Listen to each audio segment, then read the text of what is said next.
everybody, welcome back to Revisiting. For the past couple of weeks I've been replaying a game I've been meaning to look back at for a bit, that game being the 2016 reboot of Doom. This version of Doom was developed by legendary developers id Software, who's responsible for such great games like the original 1993 Doom, Quake, Wolfenstein, and Rage. They're a big deal for the first-person shooter genre or the FPS genre, and you've most likely heard of them. Now, it is also important for some later parts of this review to note that Doom 2016 was published by Bethesda Softworks, who have published many a notable title in their lifetime. Just putting it out there now, I'm not a big fan of Bethesda as a company. Even before the whole Fallout 76 debacle, Bethesda has been known to do a lot of shady and crappy things, and most of the people who work for them, at least on an executive level, just seem like anti-consumerist jerk-offs. So just putting that out there now. I don't really want to cover their games too much or give them any of my money, but there are exceptions at times, and Doom 2016 was one of them. When Doom came out, it garnered massive praise from both players and critics alike. It's one of the most beloved titles of the decade, and will most likely go down as a very notable title in the FPS genre. And that was very surprising at the time. A lot of people were counting Doom out before its release, for a couple of reasons. One reason was the footage of the Doom 4 demo that was shown in, I think it was like 2011, looked very gray and very slow, and it looked like it took a lot of inspiration from the game Metro 2033, which came out like a year before. Doom 4 would eventually go into development hell, and eventually, as we know now, development of that Doom ceased, and started over with this new direction that would turn into this Doom. Another reason was how the pre-release of this Doom panned out. When the open beta of this game's multiplayer came out, players hated it. So much so that they review bombed the hell out of the game on Steam at the time. Bethesda would then go on to place a review embargo on the game, effectively keeping critics and gaming outlets from really talking about the game as a finished product, which in turn gave people the impression that the quality that was seen in the multiplayer beta would be the quality of the game as a whole. Of course, that's not what happened. Doom 2016 has been out for more than 3 years now, and the game is still looked upon fondly to this day. I don't know when I picked Doom up exactly. I can't view any of my PlayStation purchase history before February 2017, so it's very possible I picked up Doom the year it came out. I remember after my first playthrough of the game that I liked Doom a lot. I was with everyone else on the opinion that it was one of the greatest games released in 2016.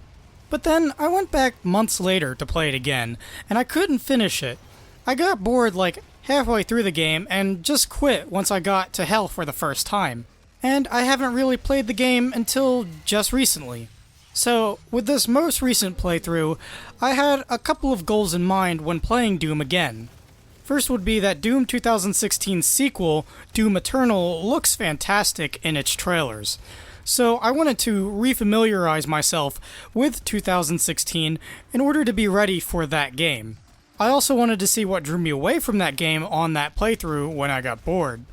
I had a feeling that there was something within Doom that I wasn't catching in the 2016-2017 period. And finally, I wanted to get my thoughts on the game out there now that I have a YouTube channel dedicated to my thoughts on video games. So with that being said, let's go over all of the things that I like about Doom 2016. First is some smaller things.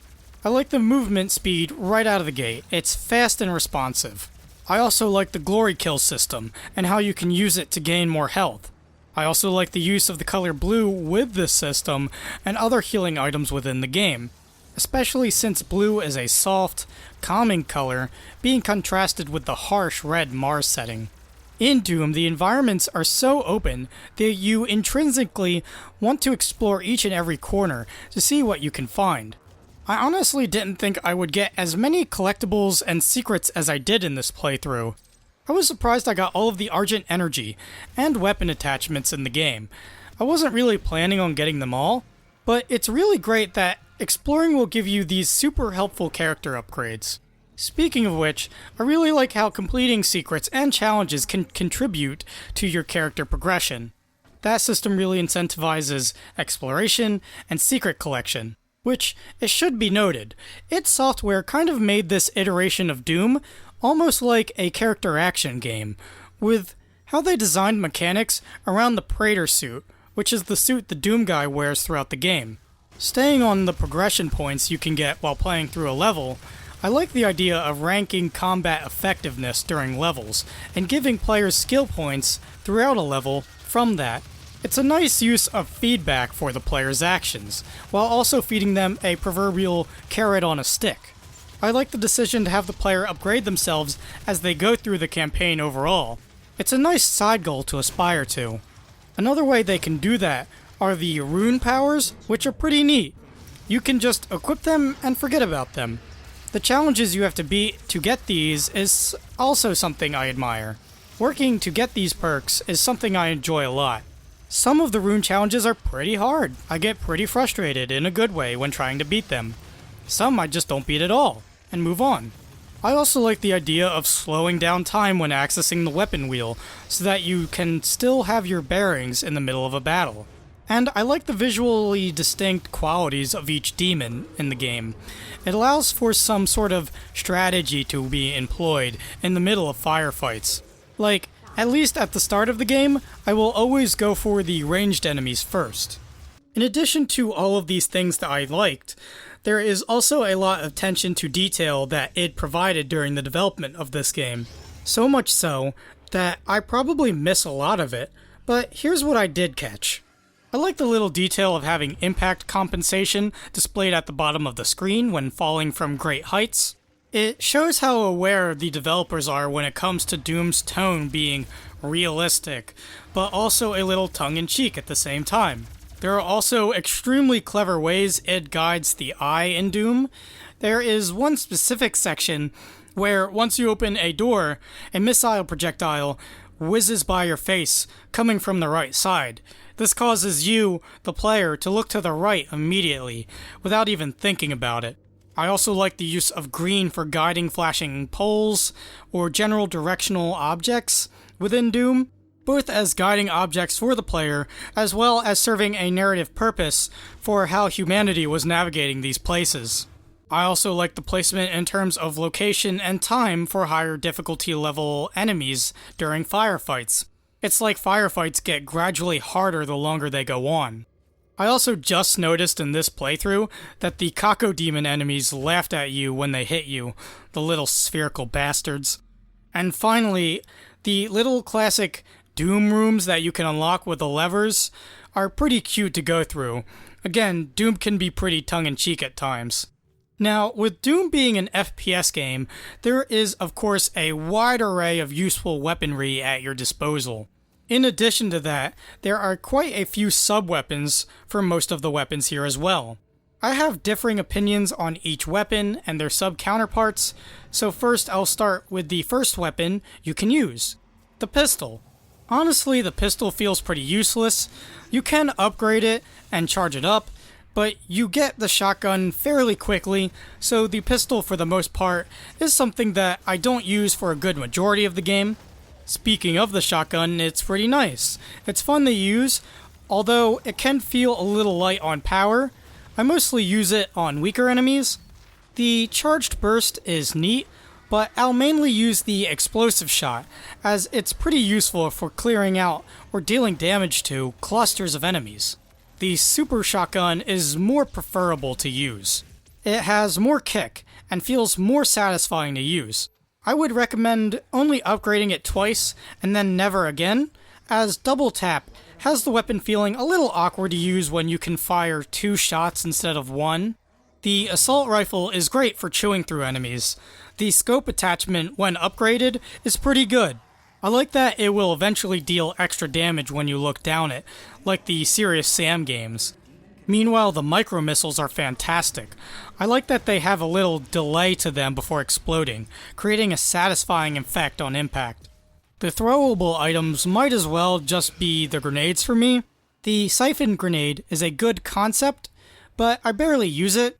Meanwhile, I don't even know why id put a hologram item in an FPS game in 2016.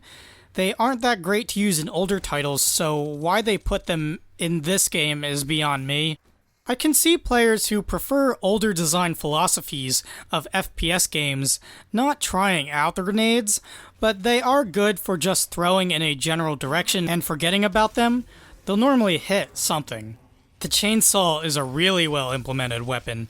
It's always one button away, and since you are rewarded in using it by getting a whole bunch of ammo, it's a great way to revitalize the flow of a fight. The chain gun is really nice. I wish the rotator was included with the weapon right away. However, the mobile turret for the chain gun is really a sight to behold. Who doesn't want to carry around what is basically 2 chain guns attached to one chassis? The plasma rifle is another weapon that feels like it tears right through any enemy that's in front of it. It might have the most useful sub-weapons of the bunch here, as the stun bomb is great for freezing stronger enemies in place, while the heat blast is a great area of effect ability that deals good damage. This upgrade in particular has some great UI implemented with it, visualizing how close you are and being able to use it. The Gauss Cannon, or Gauss Cannon, is a good high damage precision weapon for when there is an enemy in particular you are trying to kill. You don't want to use this weapon when there are a lot of enemies around. The precision bolt works kind of the same way as the assault rifle scope does, with some slight differences, and siege mode is great for dealing very high damage at the cost of mobility. I like how the rocket launcher feels a lot.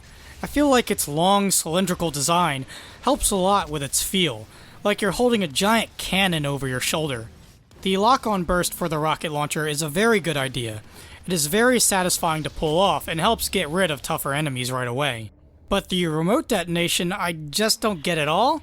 I don't know a single person who uses a rocket launcher in such a way where this kind of functionality would be useful. Finally, the BFG in this game is pretty awesome. It reminds me of the secret weapons within the Turok games, where it charges up for a bit, and then fires a very deadly energy shot that has some monstrous range. It's very well done. Transitioning from the weapons, the levels of Doom is where I start to lean a bit more negatively. Most of the levels I like, but the first act of this game is pretty weak. These levels can drag on a little too long in my opinion. It definitely feels like some of these could be cut down, and this is coming from a guy who likes a game like Serious Sam the Second Encounter, a game full of these hour-long levels. Once the player gets to their first hell level is when they should have all of the weapons except for the BFG in the game at their disposal, which means that this is where the fun begins. Once I got to hell, I found myself constantly switching in between weapons as I was running out of ammo. The difficulty also ramps up a lot. While I may not like the looks of it, the gameplay is something I certainly love. Which is another thing I'd like to say. I dislike the aesthetics of this game. For the most part, all of the environments look red and misty. They don't feel like they have personality or creativity put into them. And sometimes the enemies can blend in with the environments because they can be the same color. Like, usually good levels will have a really memorable set piece that the player will remember visually. Most of the levels in Doom don't have that. They feel very by the numbers and basic. I especially don't like Hell. It's virtually indistinguishable from Mars. Like, you have this setting with so much lore and backstory and significance that has been given to it throughout human history. And this is the look that id comes up with? It just looks red and rocky. It doesn't even look like anyone would burn if they entered it. Like, when I think of hell, I want it to be the worst place I could possibly be at any time. Not some bland, rocky, empty setting where islands float and there's no human suffering or signs of life outside of these weird temples built in what seems like random places. Once the player gets back from hell for the first time is when the environments of the game start looking a little bit more interesting. But with the exception of Titan's Realm, which looks fantastic, Doom's aesthetics never really reach a level of greatness for me. So, speaking of them, let's go over the levels real quick. All of the levels from the UAC to Argent Facility are meh. They're not really that notable. I don't like Argent Energy Tower very much as a level. The entire thing feels slow and awkward. The vertical platforming segments don't work well, nor do the firefights really. Kadinger Sanctum is okay, as is the destroyed Argent Facility. Advanced Research Complex definitely felt like it was the slowest level in the game. There is still action in the level, but the arenas feel more spacey. It is also worth noting that the rooms in the level are more vertically stacked. Lazarus Labs is one of my favorite levels in the game, solely because it's aesthetically different from the other levels, and the look of the level actually evolves as you go through it. It doesn't feel flat and static. Titan's Realm, as I mentioned earlier, is another great level in the game. The level itself is just a series of arenas you deal with as you go through what feels like a small maze. You go from room to room fighting demons, with some really challenging and testing moments put in between. This level also looks great. It's one of the best levels visually. It starts out with you looking at this black mountain that has a giant skull placed on top of it. Then, as you go further, there's a giant staircase you must ascend, and all of the little rooms throughout the level feel varied, so the looks never really get old for me. Overall, I love it.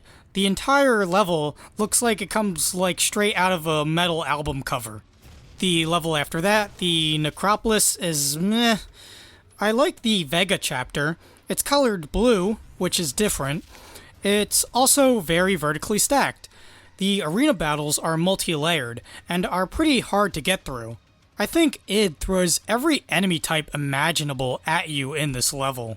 Finally, Argent Denur as a final level is a bit underwhelming.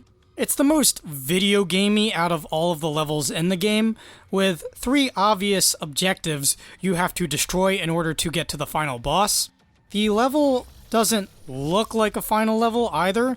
It could pass off for any of the other hell levels in the game.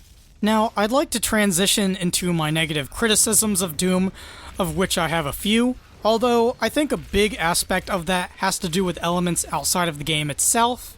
I already mentioned in the beginning of this revisiting that Doom 2016 is widely acclaimed by a wide audience. The current popular opinion of this game is that it is still one of the greatest modern FPSs out there right now. Some key specifics come with that opinion. People say Doom is really gory and violent. They say that it is very light on cutscenes, and control is firmly placed in the player's hands. They say that the game looks great. They say that the story is totally fine and fits the game well. None of those remarks I agree with 100%. I don't really get it when people say that there aren't any moments within Doom where they make you watch a cutscene or something like that. There are quite a few times where Doom will close you into a room and spout dialogue at you for a couple of minutes, while you're just left to either stand there or walk around aimlessly until they let you loose. These moments are few, but they are there and they are annoying. I also don't really think the glory kills are that gory. It doesn't feel as violent as others say it does. In fact, the gore does not work well at all with the red environments. It gets lost and becomes less effective, and the kills are so close, or the game goes at such a speed, that you'll miss whatever detail id put into these death animations that they want you to see. And sometimes I do think I'm bugging. The problems I have with this game aren't that consistent, and the game is still fun overall. I think I nitpick this game because of the status it has been given. I want to prove people wrong, but Doom is still fun, regardless of what I have to say about it. But I still feel like it would be insincere if I did not voice my negative opinions about the game. So here's what I found that I didn't like from this playthrough specifically. First, some small things. The load times can feel a little long, but probably because these are quiet, they're kind of awkward to sit through. I don't really like stopping and pausing in the middle of a level to upgrade Doom Guy. It feels disruptive. I wish instead that id gave the player the option to upgrade Doomguy in between levels. I also don't know if I am totally on board with Doom's loud, quiet, loud level structure. It's a common one to find in video games. The quiet parts in Doom don't feel all that satisfying as transitions between fights. It's cool that they added power-ups in this reboot. I don't hate them, but I'm not exactly in love with them either. For the Berserk power-up, you just mash the shoot button, and Doomguy just snaps to and immediately kills the nearest demon. Haste is okay. Quad damage is probably the best here. Apparently, there's more than just these three, but in all of my playthroughs thus far, these are the only power-ups I've seen. Now, the Argent cells are a neat idea. I like upgrading things like health, ammo, and shield. But the values some of these components start out as is something I'm not fond of. I think they're too low. Maybe it's because I'm used to normally having armor points and health points be static throughout an FPS. The idea to have the player execute a certain task in order to unlock the last ability of a secondary weapon function is a neat one. But ultimately, trying to accomplish these tasks, I feel, can get in the way of playing and enjoying the game at times. Like, you'll start using the weapon in a way that you really don't want to, or you'll stay on the weapon a little too long when you should change it. The bosses in the game are all kind of underwhelming, which is a shame seeing how the arena sections are so much better by comparison. The Cyber Demon is completely easy and can be taken care of just by using the chain gun. Id tries to catch you off guard with its second phase, but he's really no threat. The Hell Guards are also a laughable attempt at a boss fight. Why id thought that doubling the enemy would make the boss fight harder is beyond me. Moving from the bosses, double jumping is pretty cool, but I think it makes the already awkward platforming even more awkward at times, especially on the level the boots are introduced in. I was noticing that I was missing a lot more jumps after I had gotten the boots. Finally, I felt as if the ledge grabbing mechanic can be a bit finicky.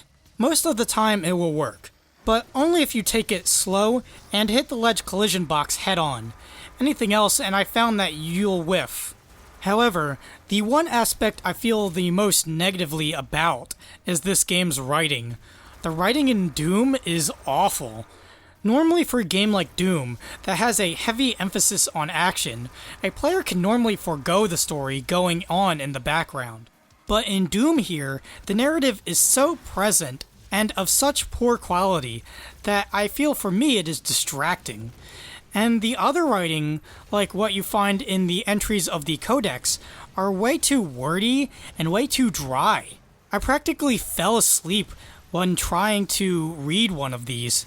They're a prime example of something being overwritten. Let's get into the story of Doom. I don't really like the story. I think it's boring and predictable. It starts out as you, the Doom guy, as you wake up from a cryogenic sleep to find yourself in a futuristic Mars base. Here you find out that recently, humanity has been experiencing an energy crisis on Earth, so they set up a base on Mars to find a solution to that problem. While there, they find out how to enter Hell and extract its resources to help fuel their technology. They also find you in there as well. During this process, one of their lead scientists, named Olivia, starts to gain contact with the forces of Hell. One thing leads to another, and she forms a cult of Hell worshippers, who do Hell's bidding for the hope of gaining riches or eternal life or something like that. Eventually, Olivia opens a portal to Hell and lets demons loose on Mars, killing pretty much every human soul at the base. This is when you wake up and put your suit on. You set out to kill the demons and stop the invasion, while a character named Samuel Hayden explains everything to you, and a supercomputer AI named Vega tries to keep control of the facility. What I don't like about this story, for the most part, is that Samuel and Vega should not exist. They annoy me so much as characters, especially Samuel, who you immediately pin as evil, but it pretends that he's a good guy until the end. Meanwhile, Olivia doesn't do anything other than open another portal to hell, which doesn't raise the stakes, and is just an excuse for you to be pulled into hell involuntarily. And then the story just forgets about her until the end, so even she doesn't need to exist. The entire setup feels pointless, and these characters are unnecessary. In the middle of the game, id introduces another character in the form of this super bassy hell voice that alludes that you, existed before, and that this has happened in some form before. I don't know why id put this major hell voice in the game. It doesn't serve a purpose in the story. Nothing it alludes to comes to a head.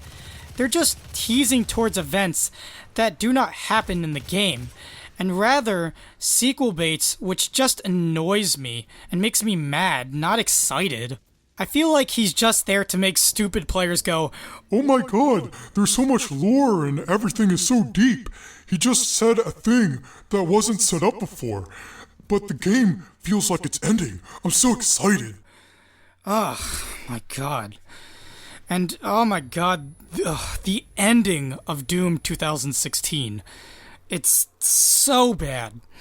The whole game seems to be building up to Olivia as the main villain. But as I said, after the teleportation to hell, the game just forgets about her until the final level.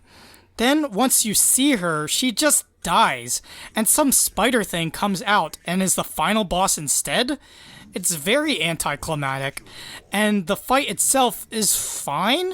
It's the best boss fight of the game, but that's not saying much. And then, I don't know who at id thought it was a good idea to end the game in the way that it does. I wouldn't even call it an ending. It's just blatant sequel baiting, and it's really gross. I would say it's one of my least favorite endings in a video game. Ultimately, though, I think if Doom Eternal is as good as it looks in these trailers, then Doom 2016 here will age very quickly, if not in an instant. There are blatant flaws within the game, and people act as if it's one of the best FPSs of all time. It's not. It's good. In fact, I would say it's damn good, but it's not great. If I were to play this game again, I might skip the first act and go right to the first hell level. I think overall I would recommend this game, but the recent playthrough did put things in perspective for me, and ultimately I'm feeling a little bit more negative about the game than before. So I'm gonna knock the game down a point from what I would have given it originally, and give it a 7 out of 10. It used to be an 8, but after playing through the first act again, I think it's a 7. If you're still listening out there, definitely give this game a shot. It's a lot of fun, it's got some great action, and there is creativity here. Just don't go into this game with the expectations of playing the best shooter ever. And so with that concludes my thoughts on Doom 2016. See you in the next revisiting.